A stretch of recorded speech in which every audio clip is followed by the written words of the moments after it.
awakening. I've been talking to you about how we're all in this great awakening all across the earth. An awakening as of springtime after a long, dark winter. A shift from fear into love. And with them, the reappearance of the feminine in history and the reappearance of women in real world historical roles on the earth plane, wielding real power and in many places very different values that have predominated up till now. Okay, so it's about 6 weeks since I've said anything to the planet. A lot has been happening. Let me start with the most obvious, the weather. Everybody knows there's something wrong with the weather, and politicians can't lie anymore about it. They cannot pretend there isn't. These enormous storms sweeping through the Midwest. In Canada, flooding, 7 feet of water in the streets of Calgary, rivers flooding, extreme weather conditions everywhere. What does all this mean? Well, actually, human beings are part of the planet, and there's a connection between human consciousness and what's going down on the earth plane. It's almost as if the earth is in a fury, and she's going to force us to change our ways. And it looks a little like, at this point, like the human race is going to learn its lessons in hard ways. The great thing about these storms is that a lot of people are waking up. And that's what these times are about. Awakening is about letting in the light. It's about letting in the love. It's about new ways of thinking. People are starting to realize, something's the matter with our thinking. Now, the world, the earth is the body of the world's consciousness. And her ravaged and diseased state at this point is an indictment of the whole of human civilization. It shows us just how deeply marred and sick human consciousness really is. People are realizing that we are in deep trouble with the planet, actually, and it calls for rethinking ourselves at just about every level. Who is the earth? Who and what is the earth? Who are we? What are the right guiding principles for civilization? What are the principles that we need to bring humanity into balance with the planet? And people are waking up. When you lose your home, you start thinking, well, maybe life isn't really about amassing possessions. Maybe there's something more at stake. And there is. And these great storms are the earth forcing us to change our ways. Now, everybody is very relieved that there was very little loss of life in these past storms. But the truth is that enormous property damage has been done. It's going to shift, these storms will shift our whole economy because they destroy the ecosystems, they destroy our systems of life. The earth is calling the shots. Now, we come out of a long tradition that thinks we are it, that we are in charge here, that we are the lords and masters of the earth, and the earth shall do as we say. And the earth is fed up with this way we have of thinking about her, and she wants us to change our ways.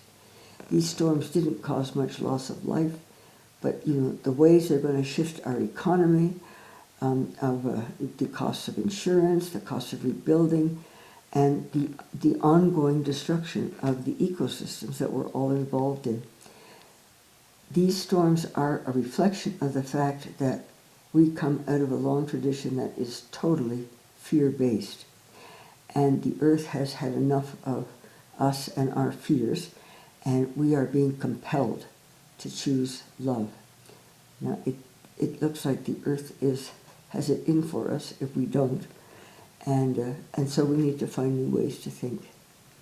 Okay, I say we have to actually rethink our civilization at just about every level. What's valuable, what's important, what matters, who we are, who the earth is, and what's going on. In fact, we come out of a long tradition of thinking that the earth is something to be conquered. Conquered and subdued. Conquer the native people. Conquer the wilderness. Conquer this, conquer that.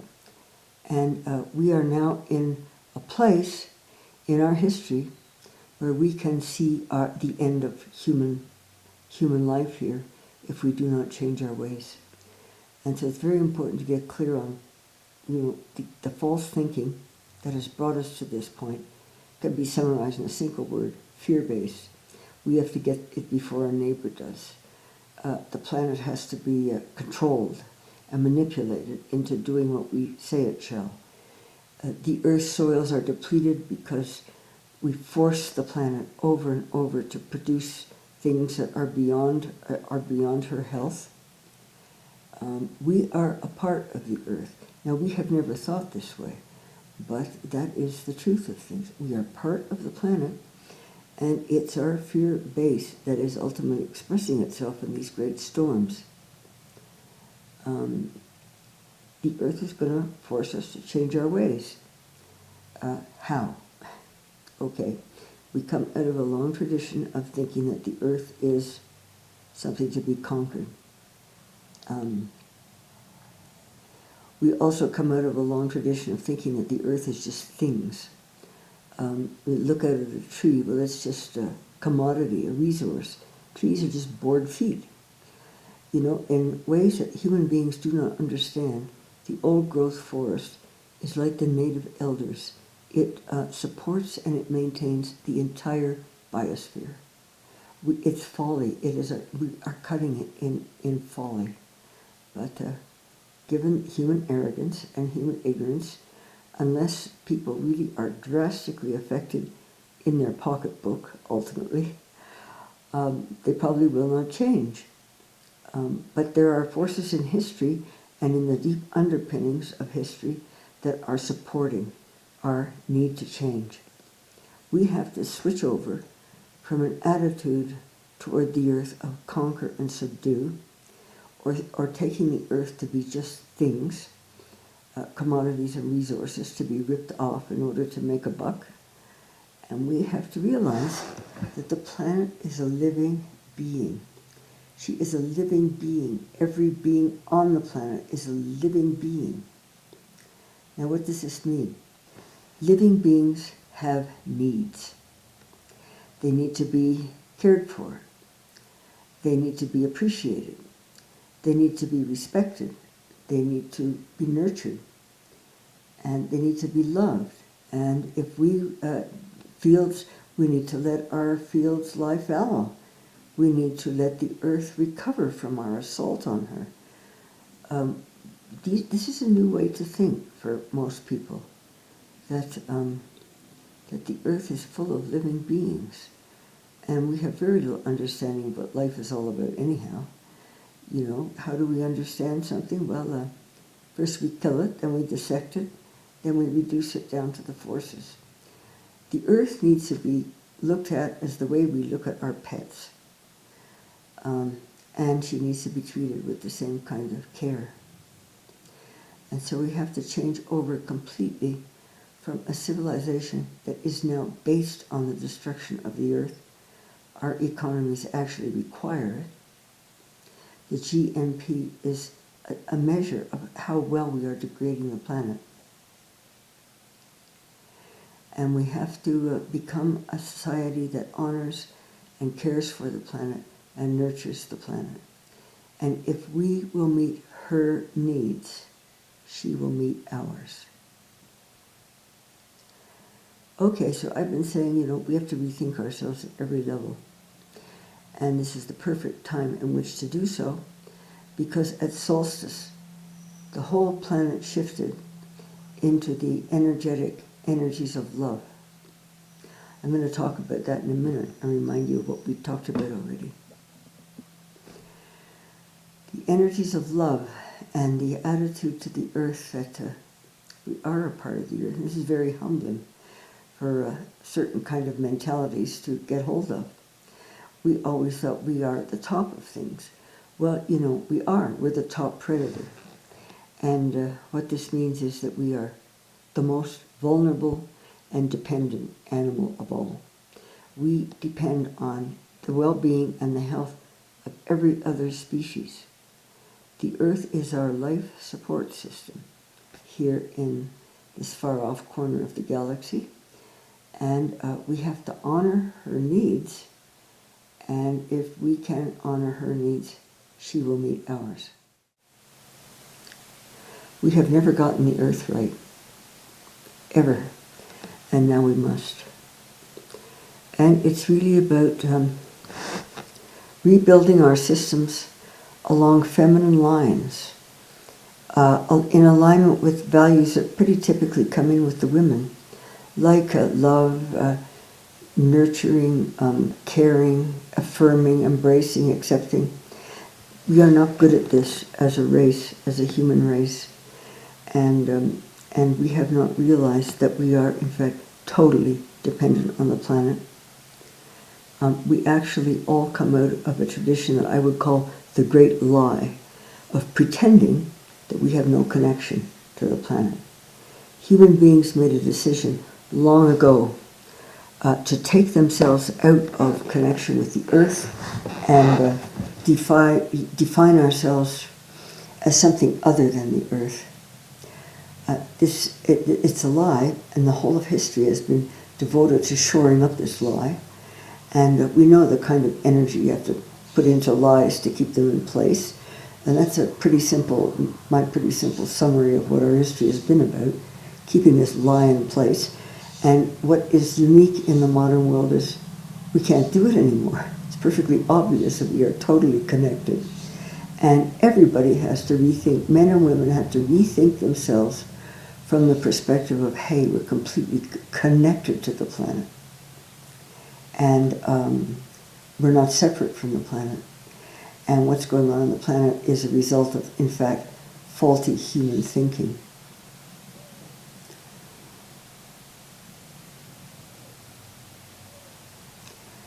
I've said that many of our ideas have to change.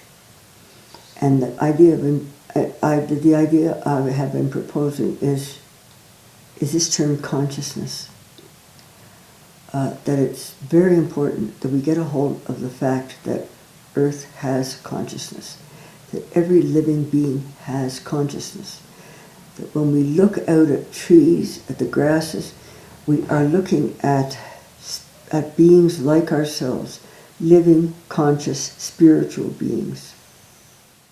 The Earth has consciousness, and every being on the planet has consciousness. And it has been a convenient fiction up until now to pretend it doesn't, and to pretend that matter is just, quote, mere matter, utterly devoid of inner life, something to be regarded with total contempt. And so we have placed enormous barriers and barricades between ourselves and the earth. It's time that the barricades went down, that we realize we are connected, that the earth is at very deep levels just like us, that other living beings also have consciousness. It's just human arrogance to think we are the only being with consciousness. And this is a remnant of Genesis appearing in human history. And it's in previous talks I've laid out the whole science of consciousness and why we are in deep trouble with the planet. Consciousness is the key. We are trying to leave behind our winter of fear and separation and move into our springtime of love and connectedness. And consciousness is the key. The winter of the race has all been bound up with who's human and who isn't, who has consciousness, who is rational and who isn't. I mean, on it goes. Either or thinking. This is typically male thinking. The hope for the planet is that our feminine ways are coming in for everyone, for men and women, and they're very disordering energies at this point, the energies of life. You can't control and sit on the energies of life as we have done. They have to be respected. We don't know very much about them even, the life force. We have to learn to respect other beings and open ourselves to their reality. We have always denied the importance of all other species. We have always promoted ourselves to first place, and now we are in deep trouble because we are not the lords and masters of the planet. The earth is calling the shots, and it's wake-up time. She's not going to take this nonsense from us any longer. Okay, there's a very deep connection between moving into the love impulse in our lives, in our relationships, and toward the planet.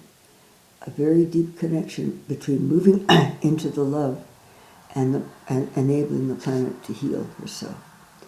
And she needs a whole lot of new ideas from us if she's going to heal herself in any way, shape, or form. We have to assist that healing and not get in the way of it. It has been a convenient fiction up until now that we are separate. We are not separate. We are connected. Okay, what does this mean? Well, it's time to return to the Garden of Eden and to restore the earth to the Garden of Eden it was always meant to be.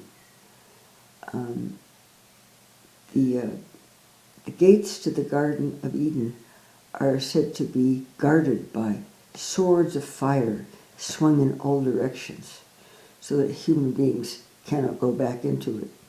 Well, you know, we're at a time in history where all of these notions have to change. The truth is, only the human was expelled from paradise. The animals, the trees, the plants are all still there. And if we start taking them seriously, we will find ourselves back in the Garden of Eden, where we could walk and talk with spirit face to face and perfectly commune with all other living forms. The barriers have to go down. We have now, mainly because of male ways of thinking, so separated ourselves from the earth, we can't figure out any way to get back into a conscious connection with her. But that's what we're being asked. And the hope for us is the feminine, with a capital F, the feminine principle is not either or, it's both and. That's woman's principle. It's both and, it's not either or thinking.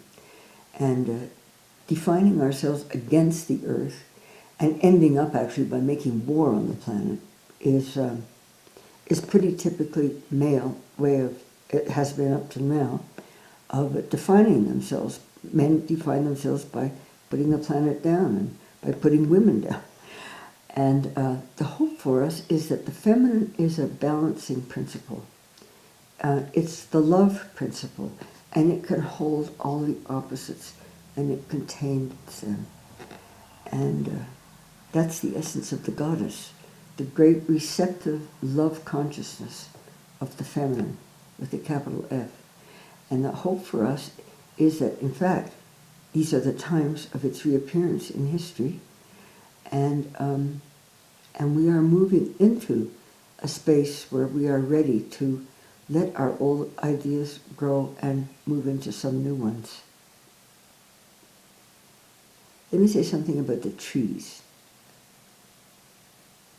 I have a special connection to the trees. I grew up in a very earth-centered culture, and I spent a lot of time with the trees. I know that the trees are full of light energy, that the trees channel to us the thoughts of spirit.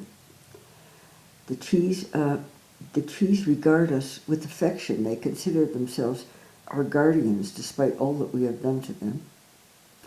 Go out and open yourself to a tree. You'll feel the love flowing from the tree.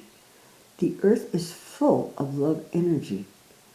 The grasses, you walk out among the grasses of the meadow, First of all, they're conscious. They all have a beautiful, bright light consciousness. Open yourself, and you'll feel this beautiful, bright light consciousness come into you.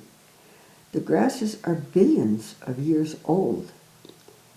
When you're walking down a lane with trees and grasses on either side, you're among very ancient and wise beings. We have always treated ourselves as the intelligent ones, and the planet just is mechanisms. The planet has had its act together here for millions of years. The Earth has been evolving for about 4.5 billion years.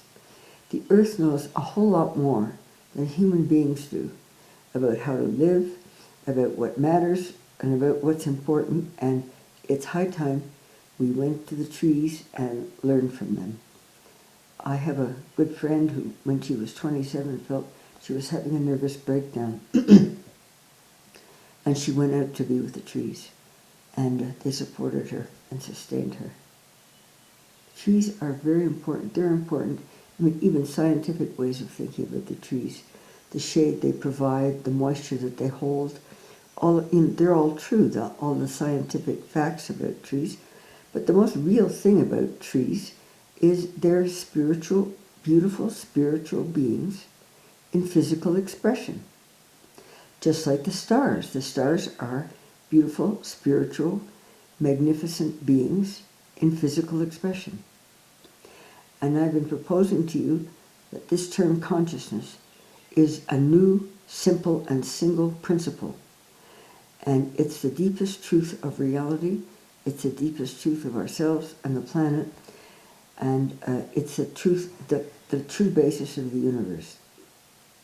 There is only one term for ultimate reality. It's consciousness. And consciousness can be in form, or consciousness can be formless. In form, it's a spiritual being. Formless, it's the pure energy, light energy of consciousness, which is all around us, It's a love light energy which you can very easily tune into. Just open yourself to the earth. We have so many wrong ways of thinking about the earth. This doesn't seem important to us. If you want a real adventure, go out in the forest and open yourself to the realities that are there, and feel them, and take a look, and see them. And the earth is the fine, fresh things that spirit has made. Houses are man-made, and we are all in deep trouble with the man-made reality that we live in. I heard of a friend who who boasted of the fact that he has an air-conditioned apartment. Lives in New York. Has an air-conditioned apartment. He goes down an air-conditioned elevator into an air-conditioned parking lot, gets in his car, air-conditioned, goes to the office, and he was boasting of the fact that he never has to go outside. Well, this is why we're in such trouble with the planet. Most people in cities haven't the foggiest idea how to think about the earth. The earth has been reduced to a little straggly tree in a parking lot.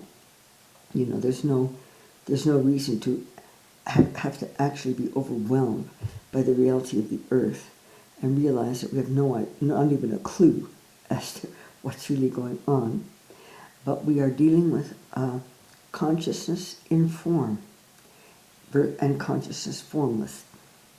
And the trees and the animals reincarnate just as we do, which greatly deepens the question of what are we all doing here. What this means is that we are free, we are responsible, and we are accountable. Now, up until now, we've all thought, thanks to Freud and other very refreshing but ultimately very controlling thinkers, that we are the victims of childhood. We are, quote, determined, unquote, and we therefore cannot be held responsible for our actions. And people do whatever they think they can get away with. Morality, ethics, well, that's just the voice of the parents in one. Real ethics has nothing to do with these things. Real ethics is about, I am free, I am responsible, I am accountable for what I do here and how I live. And there's a very deep moral order, because reincarnation always comes with karma. Jesus taught it, and he thought it was important that people know about it, because whatever you do to others will be done back to you in this or another life, not as punishment, but in order that you can understand the effects of your actions on others. And so, you can never escape responsibility and accountability. You are free, responsible, and accountable. And I'm going to say that moral order, it's up until now only thought to prevail among human beings. It includes the whole planet. And we are responsible for how we are treating the planet. And we are accountable, I think, we are accountable for our attitudes and our thinking about the planet. The planet is far more deeply wise than human beings are. And if we start seeing ourselves right, well, the early seas flow in our bloodstream. Our nervous systems are billions of years old. We've been around a long time at some level. And where are we now? Well, the damage we've done makes it pretty clear where we are now. We're in a position of being told we are responsible for the state and the fate of the earth.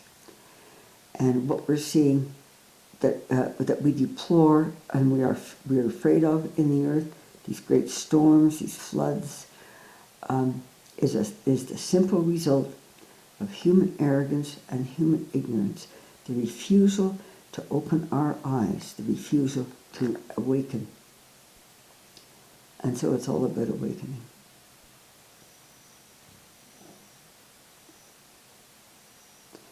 Go take a walk on the wild side, the real wild side. Get out and hear the coyotes. Listen to the birds. Realize that the earth is really a continuum of many forms of consciousness, of which our own is one. And our own, in fact, is a highly arrogant and sick consciousness at this point. Go be with the trees, go be with the grasses. Whenever you want refreshment, we are very deeply earthlings. When we're here in earthly life, we are earthlings. Now, the centuries, I'll save that. Earth is where the trip is at this point. And it's wake up time, big time. And we can't lie to ourselves about who we are and what we've done, or think it's just business as usual. And we can go on ripping off the rainforest and ripping off the fisheries and the oceans, and that this can go on forever. We also do not realize that we are the top of all the food chains. Our health is dependent on the health of all other species. We think we can get away with poisoning the soils, poisoning the plants and animals, and still be healthy. It's not possible. If we are to continue living on the planet, we have to realize how intricately we are all one. We are interdependent. We are intersubjective. We are interrelated. We are all, that's the most important notion to get clear on. And when you wipe out one species, we're destroying species at the most unbelievable rate, with no understanding whatsoever that these are links in our food chains. We're asking for it, People need to really start thinking about the planet and start watching the nature shows. Teach your children, get a bird book, get a butterfly book. We grew up as kids before all of this present catastrophe was even in view. When the streams were clear, the rivers were clear, they were full of little schools of catfish being herded by their parent, little crayfish, tadpoles. All of those rivers are now, they're littered with beer cans and plastic wrap. The state of the planet is a mirror for us, and it's telling us that just about everything we think and have thought about ourselves and the earth is false. And if we don't change our ways, then the human adventure is over here. It's as simple as that. The end is in sight for us. And this is what's new in the present situation. We can see that if we go on as we are, the human adventure is over here. The planet may persist in a highly degraded state. Who knows, Okay. So it's all about awakening. It's all about letting in light and love. And it's all about practicing light and love. I am urging all of you to leave behind the man-made world of houses and things and go out and be with beautiful, conscious, living, spiritual beings that are the world of spirit. Step out of the back door and you're in God's world. Stay indoors and you're surrounded by the things of man-made things. Two different worlds. And we have so pushed nature away that we don't realize our connections with her. And anytime you want refreshment, just go for a walk in the trees or the grasses. Feel their energy coming toward you. Feel their consciousness, their love. The earth is full of love. You just have to open yourself. And I'm going to talk more about the false ideas we had about the earth another time. I think right now I want to go on with the themes of awakening. Okay, where are we in our history?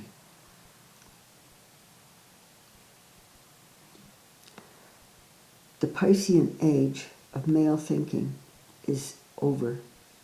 The Aquarian age has begun. It's to be about the feminine, and we're in it. So everybody's being pulled either back into the past or boldly and courageously moving into the new. And what happened, everything, it looks like when you look out at the Congress and the political scene and whatnot, that the same old things are going down, that it's business as usual. It isn't. At the winter solstice, everything changed. There has been this shift, this awakening, and this attempt to move from fear into love has been around for quite a while. But up until now, the fear impulse has been in charge. What happened at solstice is there was a shift into the love impulse. And what's happening now is actually everything has changed because the planet has shifted energetically into the love impulse.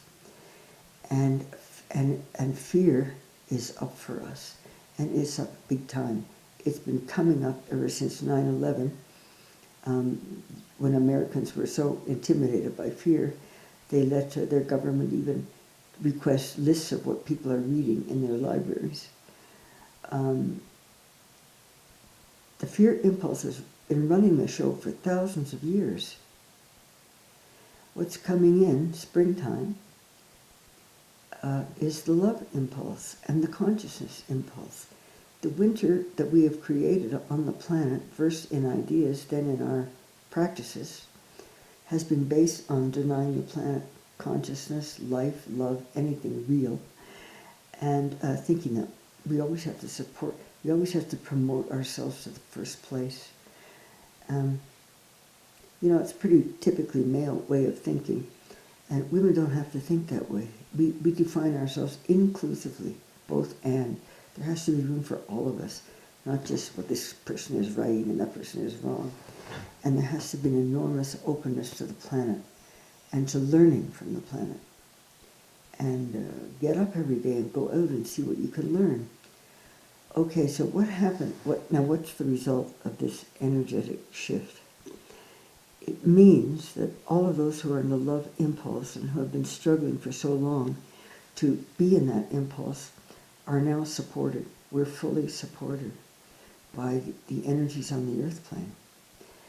And fear is up because it's as if the love is calling the shots, and it's provoking the fear impulse as the fear impulse has never been provoked before. And so actually things are getting much worse in a certain sense, only in order to force the move into love. It's all there in the Congress. The Republicans are angry. There's a tremendous anger in the party. They lost the election on ideas. They lost the election because the old thought forms have given out, and they had nothing new to offer. And what they're trying to do now is either simply block every piece of legislation that is brought before them, or rig the next election. People don't realize the state of the planet and the shift into the love energy is calling for new ways to think. These are old macho forms. They are absolutely inappropriate to what's going on the earth plane and what is needed, which is the feminine principle, building, cooperating, not competition, enabling these changes to happen, not just resisting every single piece of legislation that's put forward by people who are seriously trying to cope with the major changes, and the earth is in major change. And but that's really what's happening to this whole impulse, this kind of macho impulse, and it's really a call for all of us, men and women, to rethink ourselves as people in connection, in terms of relationship, feminine terms, in terms of connection and relationship, intersubjectivity. Okay, so, it seems pretty grim in certain ways, but actually, it's the love that's in charge. And so what's happening? Well, this is wake-up time. It's the end of old ways of thinking that have not worked here and are falling into disrepair. And it's a call for new ways. And the systems of life are going because they're based on disrespect for the earth and disrespect for life and the individual. And they just cannot last. We're being called to think in radically new ways. I call them feminine ways. It's the ways of love. It's heart consciousness rather than head consciousness. And there is everybody can see in the Congress, this is a waste. People are throwing up these little silly little issues that they have gotten infected with for years. Generally trivial things in comparison to what's coming down on us all. And we need to start really taking, having some truth about where we are and what's needed, what's appropriate for these times in our history. The appropriate is new ways of thinking that are affirming, that are accepting, that are embracing, that can include rather than exclude. A way of getting beyond enemies and friends, them and us, either or thinking. We're in a whole new impulse. It's an impulse to wholeness, to seeing the bigger picture instead of the little tiny parts, of going beyond the discrete, separate, and disconnected into oneness. The oneness is everywhere in the earth, and the Eastern tradition is very familiar with oneness. They know what this means. It's new in the West. These terms are new in Western thinking. Matriarchy is thought in terms of oneness. The ancient feminine mystery schools taught oneness. But after Plato, all these things disappeared. And we are in deep trouble with the planet because we come out of a long tradition of male thinkers totally out of relationship and who have bequeathed to us a planet where all relations are disordered. Okay, what's going on? Well, this is a time of the light flowing in. And all over the planet, there are brave people that stand on the side of the love impulse, who are speaking from that impulse. And of course, they immediately excite the forces of repression. The forces of freedom and love and light and life are speaking up in isolated individuals, and it's exacerbating the fear impulse. That's why it's getting so bad. And every one of us knows in your life, the only antidote is to the fears that come in the night is to quite consciously move into love. That's why all this is up for us. Letting in the light. Okay, Bradley Manning, Julian Assange, and now Snowden have been revealing secrets of how the powers that be run things. The nasty little ways that the powers that be are functioning. Now, the powers that be have always functioned in these ways of repression, lies, control, and subterfuge, deception. They have always functioned this way. What's new in the present climate is we can see it. It's up for everybody to see, and everybody to say, wow, is that what they're doing to us? Wait a minute. And so Bradley Manning's on trial for having released information that he thought indicated the government was really stepping over its bounds. That's ethics. That's a very ethical human being. And he's being tried on even espionage. It's becoming so ridiculous that you can't even talk about it. Now comes this latest, the latest scandal is that the biggest cell phone company in America has been recording all the calls of its customers. And people are pretty angry. And the powers that be are scurrying around justifying themselves. Well, this is how we keep our freedom, by spying on everybody. And Americans are starting to ask, is this real? Then there's a huge surveillance, a great big building up in Utah devoted to surveillance, and it's being added onto, and so we all know that the government is spying on us, and I suppose this is also a guarantee of freedom. But then come these other leaks, secrets hidden from always hidden under history. Everybody knew somehow what was going on, but could never be said. And a lot of it was clever facades. And now Snowden has come forth. He has tons of information on the CIA, the FBI, all of these powerful organizations, and nobody quite knows where he's in or where he is or what's going on.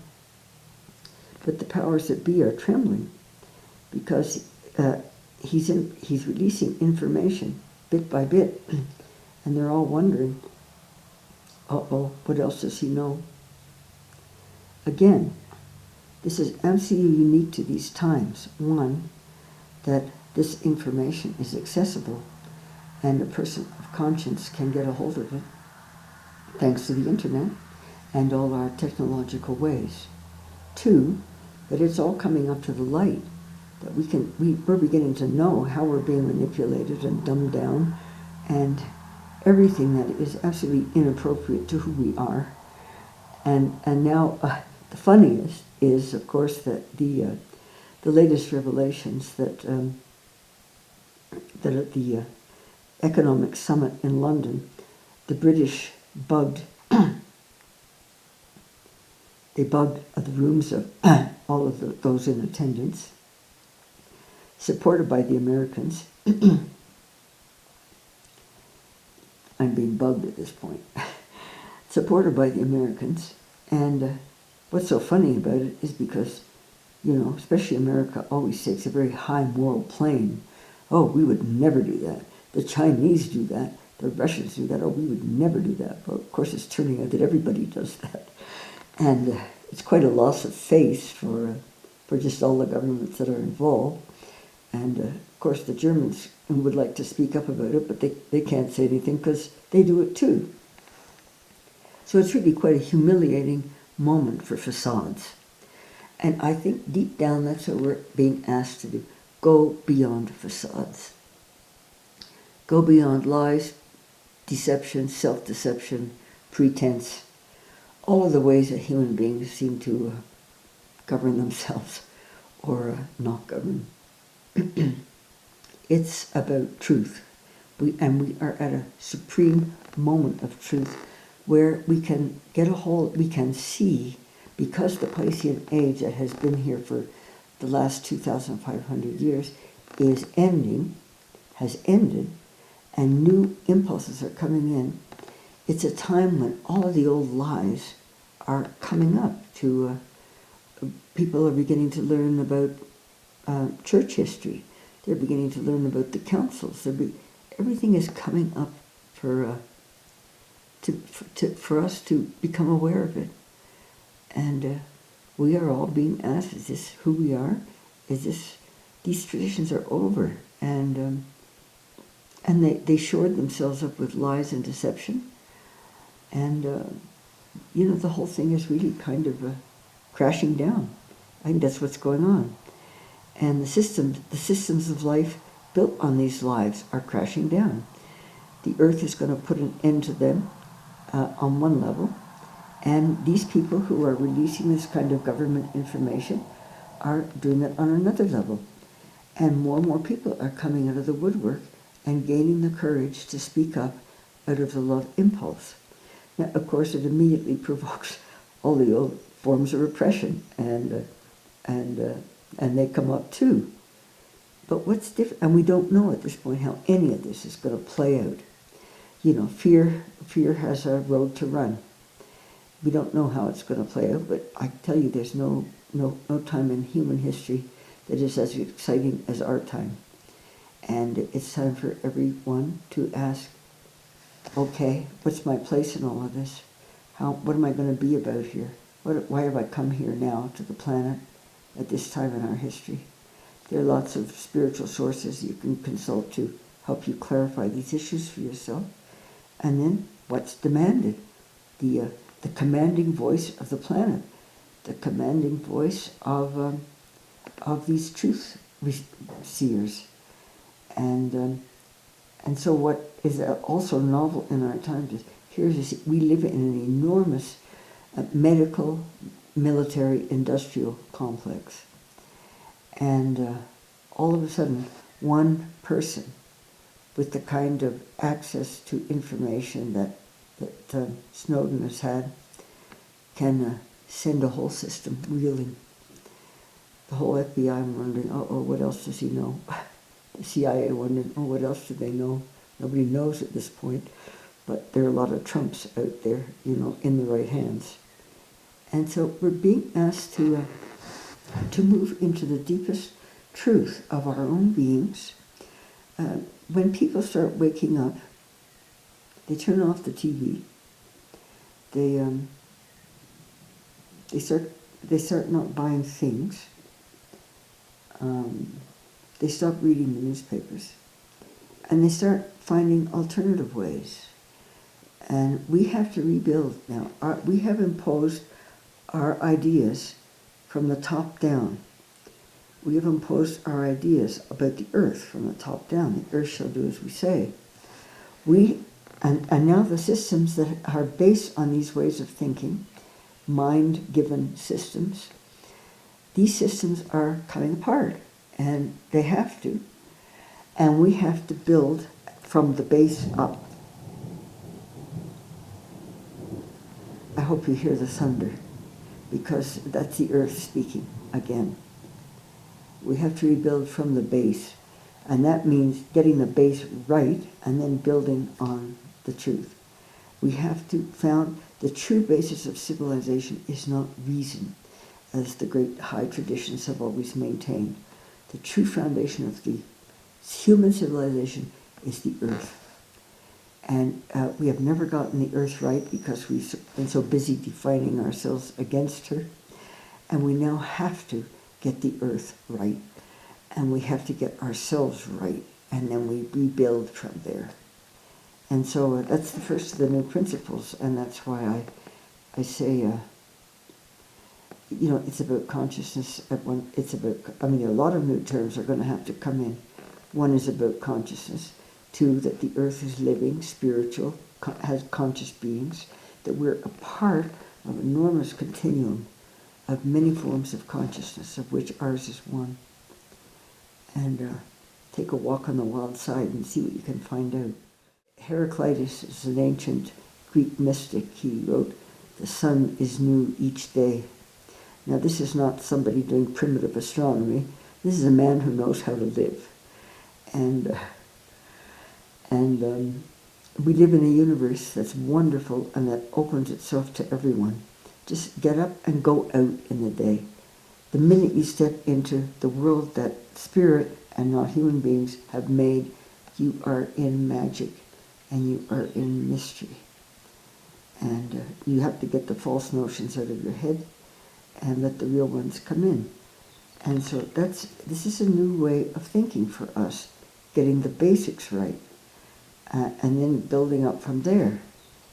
Up until now, we have always imposed our will on, male thinking has imposed its will on just about everything, from women to the earth and the planet and the indigenous people, and has defined itself by putting other people and things down. We cannot go on defining ourselves this way anymore, and it's not needed. And so I want to counsel you that, this is a very exciting time. It's like we're watching one of our video games in large time Technicolor in our real lives and in the real world, and more people stepping forth to be accountable to the love impulse, the impulses of freedom.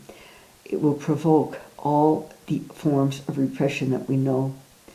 But my prediction is they won't work. That it won't work. The same old ways won't work. Somebody will figure out exactly what's being done and release it. And we're going to stay abreast in unfolding wonderful truths that the powers that be would much rather pretend weren't true, because we all have functioned by so many facades up until now.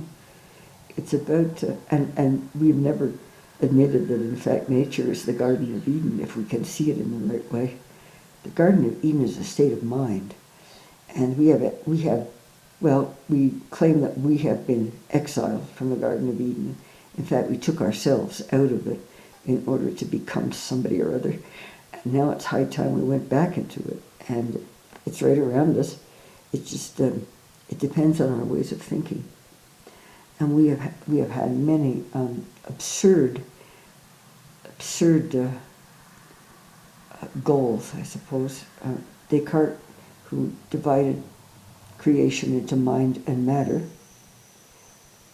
What I'm really doing is replacing Descartes' distinction between mind and matter with one term, consciousness. We come out of this tradition of mind and matter, and Descartes thought the proper business of mind is to analyze matter. Well, we've done the poor old planet to death practically by analyzing matter, and we have to open up the flaps of our little Cartesian box and look out at the greater universe and not be frightened by it.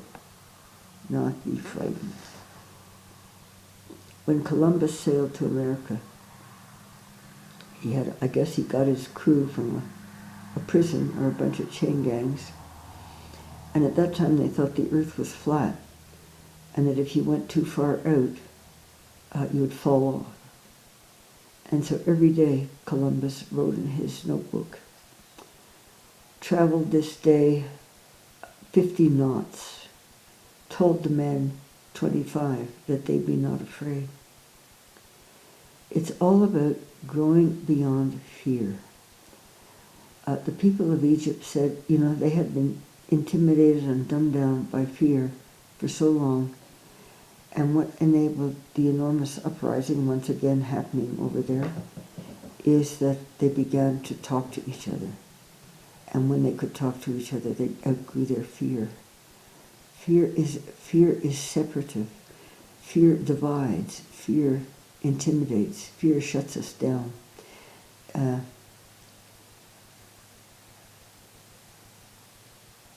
Someone very wise said of the last war, all we have to live is, the only fear is of fear itself. We are all being asked to deal with our fears. And it's a question, when they come up in the night, they're coming up for everyone. Because what's going on the planet is kind of a mirror of what's going on in every human soul. The struggle between these two principles, between fear and love. When fear comes up in the night, make a place for it. It's not about denying fear, it's about processing it. Know what it's trying to tell you. Know what it means about your life. And quite deliberately move past it into love. It's about actually holding fear in a wider, encompassing love. I always say love with a capital L. It's like the feminine with a capital F. It's a great new principle that is flowing into the planet. And everything that's happening around us is fear-raising, which is why people won't look at it. But befriend your psyche and befriend your fears. They're up for a reason. They're up in order to simply move beyond them into the love. When fear comes in the night, put your hand on your heart chakra. It's right in the middle of your chest, because that's the connection with our unconditioned self. That's the connection with the self that is immortal, eternal, reincarnating being, and not a little matter mechanism that's yanked around by Tim Hortons and Walmarts and the events of the day. You put your heart in it. That's the unconditioned love. Now, and the second thing I want you to say is, keep your connection with the planet. When we have denied our connection to the planet for so long, early education in America in the 1900s was devoted to stamping out all connection with the earth, getting people off the farms into the cities because the earth was such an inferior being. Well, you have to realize who's really wise here and who isn't.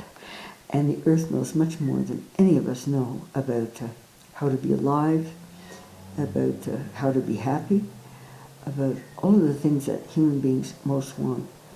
When you lose your earth connection, as the human race has done, you lose your connection with truth. The earth is a pure embodiment of truth. We human beings are a mass, a tissue of self-deceptions and lies. And when you regain your connection with the earth, the trees, you start knowing what's what. And people can't pull the wool over your eyes anymore. And you start waking up, and you become someone powerful. People who are in the fear modes at this point, every little thing is going to set off their fears. Because fear is an awful thing to have to live with and have to feel. It's all up to force us to make the move into love. And that's the way to look at what's going down around us, which, we are in a state with the planet where we should all be terrified of what's coming down on us. But in fact, we're being asked to move into love and to realize that what's happening has been the result of the fears of the past, all aided and supported and abetted by our ideas, like matter is devoid of inner life. We have quite conveniently promoted ourselves to first place and kept fear in place because we have a lot of lies we have to keep in place. The lies are coming apart, and the deceptions, and the ways that the powers that be have always functioned. Control, ways of control. That's typical of the male impulse, to function by control. And that impulse is attenuating. It's run its course, and in is coming another impulse, and it is the impulse of love, the female, women, the feminine. The past has, I'll tell you, we'll talk about it another time. It's not about clinging to the past any longer. People who are in fear cling to the old modes of fear. That's what the systems are going to do in response to these people who are speaking out. But my prediction is it won't turn out the same way, because these modes won't work anymore. We're in a moment of clarity and truth that is just unequaled. There has been no time in our history when this has ever happened. And every one of us has been called to shape the future. And the most important change anyone can make in their lives is to opt for the love impulse and not the fear. And so I urge everyone to keep going for the love impulse, as much as it's assaulted and rejected by these systems of control. The love impulse is now supported energetically by the planet. And you will find yourself supported in who you are, in what you stand for, and you'll know what you need to be doing here.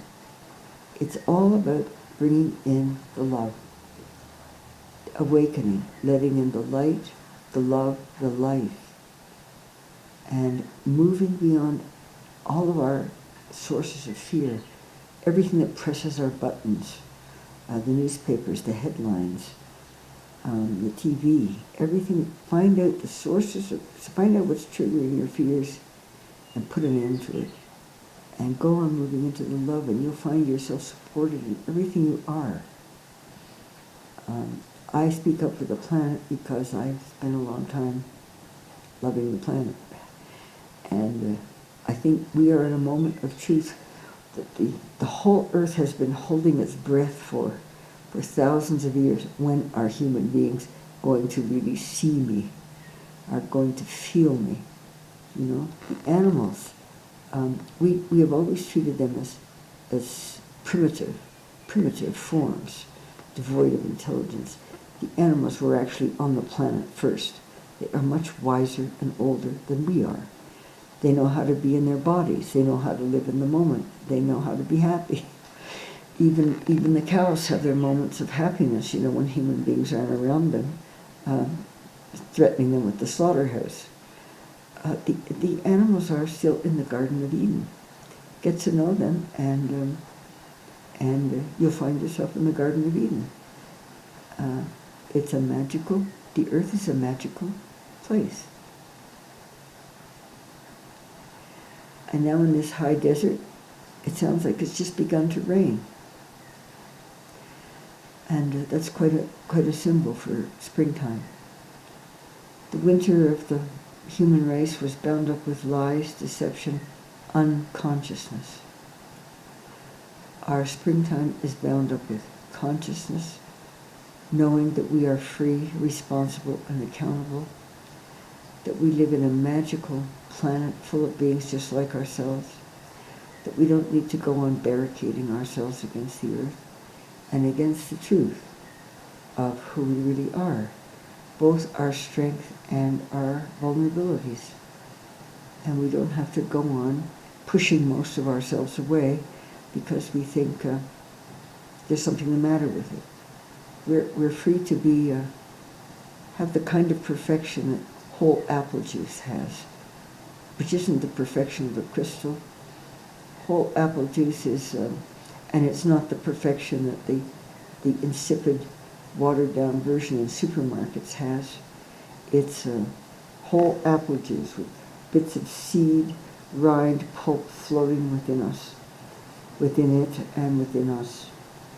And the goal, we need the kind of perfection that there's a sort of wholeness and doesn't maintain itself by, like a crystal, by pushing everything that is most real for us down and out of sight. I'll talk about the right spiritual paths later, but I just want to emphasize now that it's about wholeness. It's about embracing everything that is in us, everything that we are, and quit struggling to be perfect in the old sense of the perfection of the crystal, which shoves everything that seems dislikable about ourselves out of sight. We are a beautiful form of consciousness, just like the trees and the grasses. And we can spend our time among them, we'll know a whole lot more about who we are and how to be. Keep your connection with the earth, because it's a love connection. And you'll go through these times without a qualm. And you'll realize that these are the times of an awakening that is so wonderful and so great. And everybody has to ask themselves, okay, where am I in this? What am I going to do about these times? It is no longer business as usual. And I can tell you, the desert is very parched this summer. It has never been this dry. But after one rain, the desert is so smart at taking advantage of whatever water there is, that after one little rainstorm, it just springs into green. Now, that could happen over the whole earth. If human beings can start bringing in the love, the earth will reciprocate, and the desert will go green again. The parched desert, it's a line in the song by Jacques Brel, that if we only have love, then the parched desert earth will grow green again. If we only have love, then we'll only be men, and we'll drink from the grail, and we'll be born once again. We need to take a look at that beautiful song of Jacques Brel, If We Only Have Love. We can melt all the guns. We can give the new world to our daughters and sons. If we only have love, then what little we'll have conquered all time, all space, the moon, the sun, and the stars.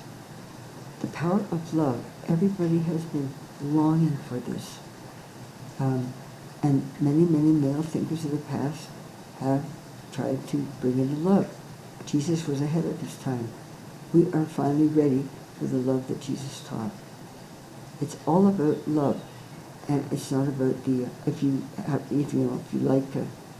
like living in high anxiety all the time, watch the news on TV or read the headlines. If you want a life of peace and seeing and comprehending and knowing and understanding, get your head into the Garden of Eden.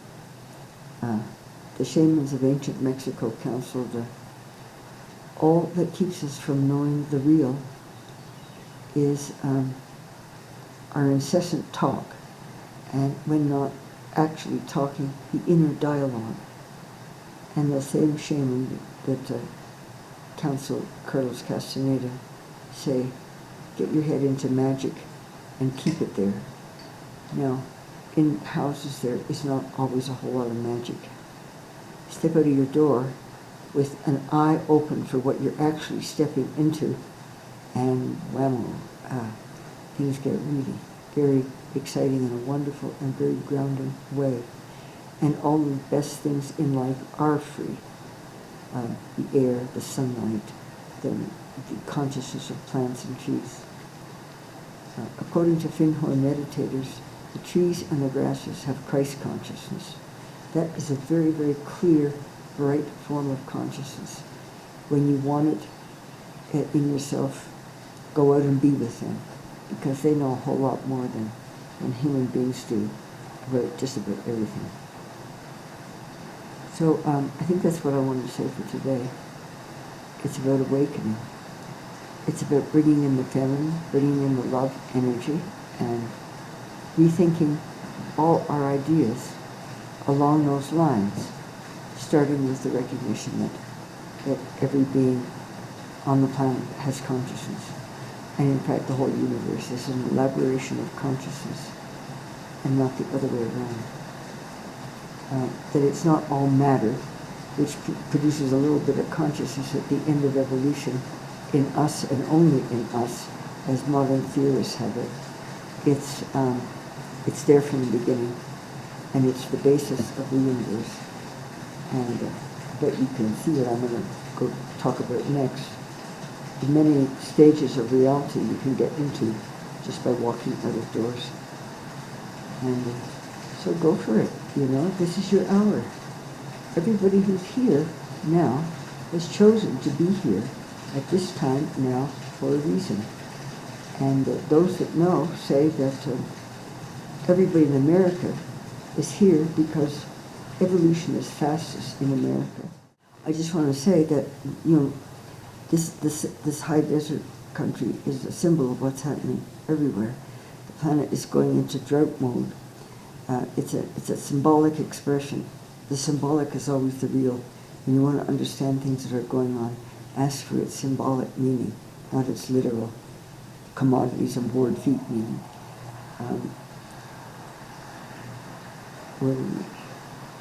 It's a symbol for what's going on in the planet. The planet is going into drought because human beings do not bring love here. If we can bring love here, the droughts will go. We'll know how to rebuild from the base. We'll plant green cover everywhere.